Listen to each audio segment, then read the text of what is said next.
తెలంగాణ ఈ దీనిదిగో సోనియా గాంధీ తెలంగాణ దీని చెప్పి 10 వరస్ టీఆర్ఎస్ వాళ్ళు పాలించారు.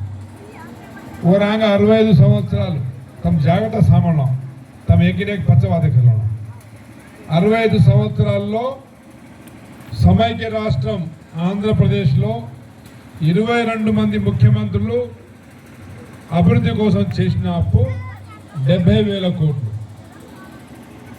22 మంది ముఖ్యమంత్రులు 65 సంవత్సరాల్లో చేసిన అప్పు సంవత్సరానికి 1000 కోట్లు మాత్రమే.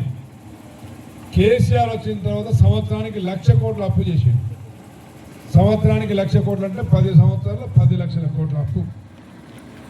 లిక్కర్ బాటిల్ 90 రూపాయలు ఉండేది అంతకుముందు తెలంగాణ రాకముందు. దాన్ని కేసీఆర్ వచ్చినాక 190కి పెంచిండు. అప్పుడో 20 అప్పుడో 20 అప్పుడో 20 190 అయింది. ఇప్పుడు మా అన్నలు రోజంతా కష్టపడి ఒక 500 సంపాదిస్తే 200 క్వార్టర్కి పోతాను. చింతపండు పప్పు ఉప్పు లాంటివి 40 రూపాయలు ఉంటే 140 రూపాయలు చేసి డీజిల్ పెట్రోల్ మోడీ కేంద్రం నుంచి ఇలా కేసీఆర్ కలిసి 40-50 రూపాయలు దొరికే డీజిల్ పెట్రోల్ 100కు వేసి రాష్ట్రంలో అప్పులు ఉన్నా కానీ అప్పులకు అసలు వడ్డీ కడుతూనే మరి పేదవాళ్ళకి ఇచ్చిన ప్రతి మాట ఈరోజు రాష్ట్రం అంతా ఎక్కడైనా ఫ్రీగా తిరగవచ్చు. అదేవిధంగా మా కరెంటు ప్రతి నిరుపేద ఇంటికి 200 యూనిట్ల కరెంటు ఫ్రీగా ఇచ్చింది. ప్రతి నియోజకవర్గానికి 3,500